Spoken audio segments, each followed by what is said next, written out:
Hello guys, welcome back to the channel SK account classes. तो guys, ये हमारा एक और वीडियो ऑन डिमांड क्वेश्चन है कैश बुक का, रिलेटेड टू क्वेश्चन नंबर 9 और ये डिमांड नंबर 7 है हमारे चैनल पे। तो यहाँ पर गाइस देखिए, हमारे पास कुछ अच्छे अच्छे ट्रांजैक्शन इसमें मिलने वाले हैं, कुछ इंपॉर्टेंट ट्रांजैक्शन मिलने वाले हैं। तो एंड तक बने रहिएगा हमारे वीडियो में और अच्छे ट्रांजैक्शन के बारे में आप जानें और अपने क्वेश्चंस को ईजिली सॉल्व कर सकें। ठीक है, तो यहाँ हमारा क्वेश्चन नंबर 9 है एससी शर्मा बुक से। इसको रीड करते जाएंगे और हम इसको सॉल्व करते जाएंगे। आप हमारे साथ ट्रांजेक्शन मिलाते रहिए। फर्स्ट है जैन का मंथ चल रहा है, जनवरी एंड जनवरी लिख लेते हैं। ठीक है, फिर कह रहा है टू कैश इन हैंड है, मतलब कैश इन हैंड है हमारे पास 9500 का और बैंक क्रेडिट है 11,000 का। बैंक क्रेडिट मतलब ओवरड्राफ्ट होता है और यहाँ पे कैश इन हैंड हमारा जो है वो हो जाएगा टू बैलेंस BD कितने से 9500 और यहाँ 1 को हो जाएगा टू बाई बैलेंस BD 11,000 से बैंक ओवरड्राफ्ट रहेगा। ये क्लियर है। आगे देखते हैं 3 जैन को है bought goods from Kamal Noida of list price 10,000 less discount 10%। कैसे कि यहाँ पे हमारा कह रहा है हमने गुड्स को परचेज किया पर यहाँ पे इनकम सोर्स कुछ नहीं लिखा है, मतलब हमने पेमेंट सोर्स कुछ नहीं लिखा है कि हम किस सोर्स में पे कर रहे हैं, चेक से कर रहे हैं या फिर कैश में कर रहे हैं, कुछ नहीं लिखा है। तो क्रेडिट परचेज है, तो ये हमारा हो गया जनरल प्रॉपर का पार्ट। ठीक है, आगे देखिए Jain 5 sold goods to Raman Delhi of list price 15,000 less discount 10%। He paid 60% price of giving cheque. यहाँ पर क्या कर रहा है, हमें देखिए हमने गुड्स सोल्ड किया पर वो हमें चेक दे रहा है। ठीक है, 60% का अमाउंट ठीक है पर कोई नहीं, ये चेक दे रहा है हमें। तो ये क्या हो गया, रिसीविंग चेक, मतलब जो रिसीव करते हैं चेक हम उसको भी हम रिकॉर्ड नहीं करते अपने कैश बुक वाले कॉलम में। ये भी एंट्री हमारी नहीं जाएगी, ध्यान दीजिएगा इन बातों पे। आगे है 7 को है settlement of the account by Kamal endorsing cheque receive from Raman by issuing cheque of 1,000।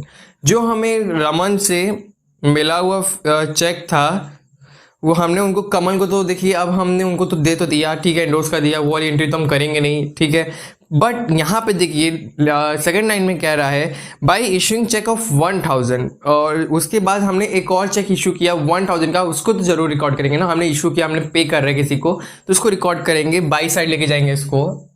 Date क्या है 7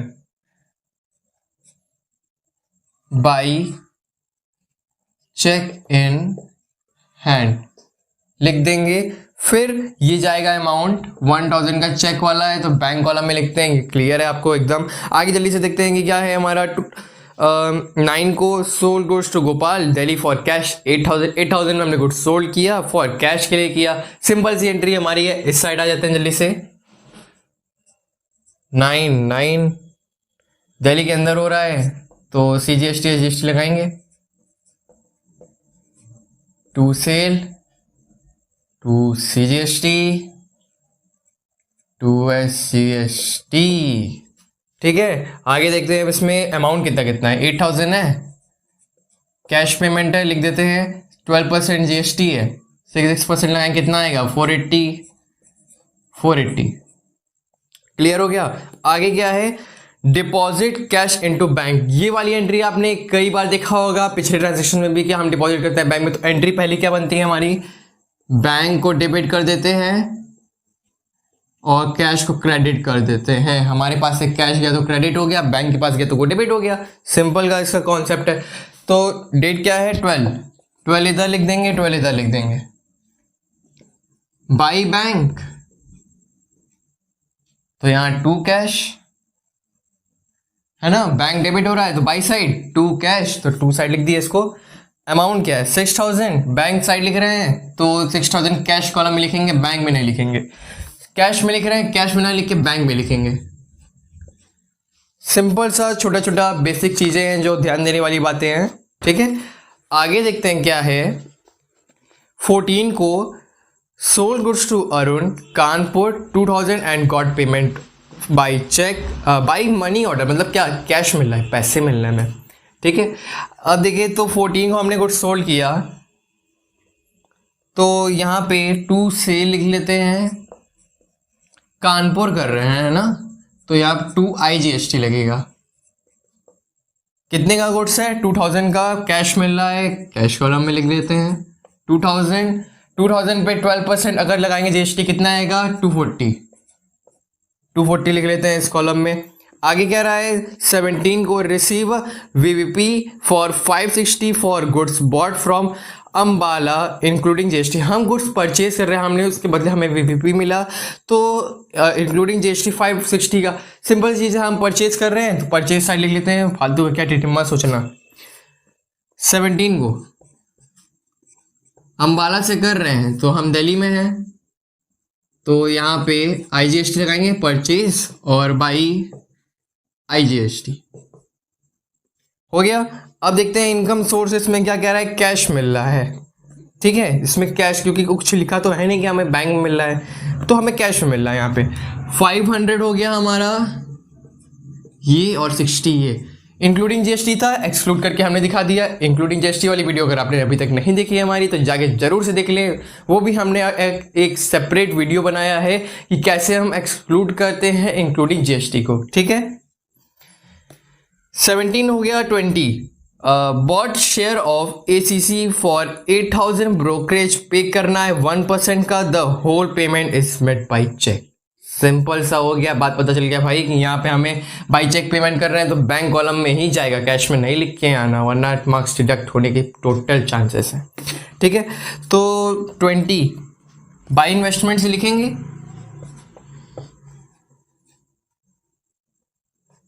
बाई इन्वेस्टमेंट, ठीक है। तो यहाँ कैश कॉलम हटा देते हैं, कितने का है, 8000 का, 8000 पे 1% लगाएंगे अगर आपका ब्रोकरेज, तो कितना होगा, 80 रुपीज़, 80 रुपीज़ माइनस करके लिखेंगे 7920, ठीक है। यहाँ तक डाउट नहीं है, आगे बढ़ते हैं। 23 को देखिए कह रहा है, receive a cheque from Mohit for 4800 in full settlement of 5000। यहाँ पर देखिए फिर से हमें वही बात कह दिया कि हम रिसीव कर रहे हैं चेक, रिसीव वाले चेक को हम इसमें लेके जाते हैं, बिल्कुल नहीं लेके जाते हैं, लिख के मत आ जाना वरना मार्क्स तो आपके वैसे भी चले जाएंगे, ठीक है। 25 को देखिए क्या है, bought goods from Ashok for 6000 listed discount 10% and endorse Mohit cheque. Endorsement वाली एंट्री नहीं होती है, दिमाग में बैठा लीजिए अच्छे से, ना ही रिसीव चेक वाली होती है, दिमाग में बैठा लीजिए। आगे 27 को paid income tax 600 and life insurance premium 1000। Income tax हमें पे करना है और लाइफ इंश्योरेंस प्रीमियम पे करना है बाई कैश, दोनों में लगता नहीं GST, 1% भी हम GST चार्ज नहीं करेंगे, डायरेक्ट इसकी एंट्री करते जाएंगे। 27 को 27 बाई IT मतलब इनकम टैक्स, फिर बाई लाइफ इंश्योरेंस प्रीमियम, ठीक है। अमाउंट देख लेते हैं क्या क्या है, बाई कैश पेमेंट हो रहा है 600 और 1000। कैश में क्यों ले जा रहे हैं, क्योंकि देखिए यहाँ तो लिखा तो नहीं है ना कि बाई चेक हो रहा है, तो क्यों लेके जाएंगे, यहाँ कैश में लेके जाएंगे, ठीक है। आगे है 28 को, sold goods to Kishore Delhi for 8000 against cheque. हमने गुड्स सोल्ड किया किशोर को दिल्ली में जो रहते हैं 8000 का, और चेक हमें मिला, ठीक है। तो ये तो एंट्री हमें लेके जाएंगे नहीं, क्योंकि ये रिसीव कर रहे हैं हम चेक, इसलिए ये रिसीवेबल वाली एंट्री हम नहीं करते हैं चेक की। आगे देखते हैं क्या है। 31 को bank notified that cheque of Kishore was dishonour. 29 को पहले, उसके पहले वाली entry, cheque of Kishore deposit into bank. पहले तो हम उसकी चेक रिकॉर्ड तो कर ले, मतलब अपने डिपॉजिट तो कर ले अपने बैंक में, फिर ना उसको हम डिसऑनर वाली एंट्री करेंगे आगे। तो गुड्स है हमारा 8000 का, GST लग रहा है उस पर, CGST SGST 480, तो टोटल कितना आ गया 8960। इतना ही आया अमाउंट, हमने जो गुड्स सोल्ड किया था उनको। और देखिए चेक जो है वो डिपॉजिट कर रहे हैं कहाँ, बैंक में, तो किधर आ जाएगा, इस साइड। डेट क्या है 29, टू चेक इन हैंड, जो अमाउंट है वो लिख देते हैं 8960 हो गया। अब करेंगे डिसऑनर वाली एंट्री। देखिए 29 को चेक मिला था, 31 को डिसऑनर हो गया, 2 दिन में चेक हमारा डिसऑनर हो गया। क्या फायदा चेक देने का। 31 को देखिए डिसऑनर एंट्री करेंगे, सेम वाली एंट्री होगी, यही चेक इन हैंड, यहाँ चेक इन हैंड इधर भी लिखेंगे, क्योंकि हमें अमाउंट बैलेंस करना है। अगर इधर इफेक्ट पड़ रहा है तो इस साइड भी इफेक्ट पड़ेगा, हमें दिखाना है कि क्योंकि दोनों बैलेंस हो जाएगा अमाउंट।